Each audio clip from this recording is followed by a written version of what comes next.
আমাদের দেশে rarest of the রেয়ারের ঘটনা, এটা কোনো স্ট্যাটুটরি প্রভিশনে বলা নেই।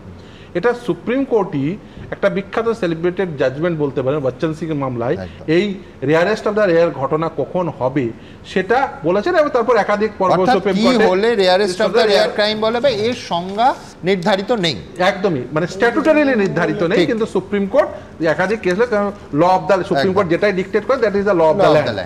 এবার আসি যে মানে এই যে রাজ্য সরকার চাইছে যে এই পানিশমেন্টটাকে এনহান্স করতে।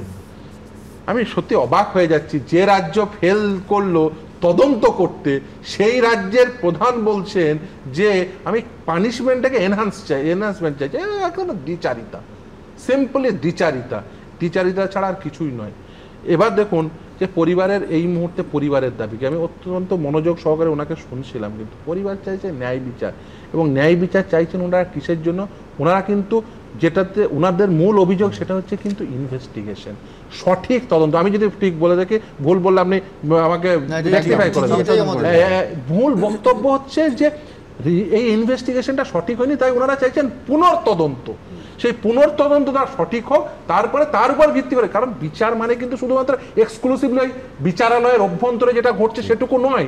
বিচার মানে হচ্ছে একটা ইন্ডিপেন্ডেন্ট তদন্ত, সেই তদন্তের পরিশেষে একটি ফাইনাল রিপোর্ট যেটিকে আমরা চার্জশিট বলি, তারপরে তার উপর ভিত্তি করে চার্জ ফ্রেমিং, তার উপর ভিত্তি করে ট্রায়াল।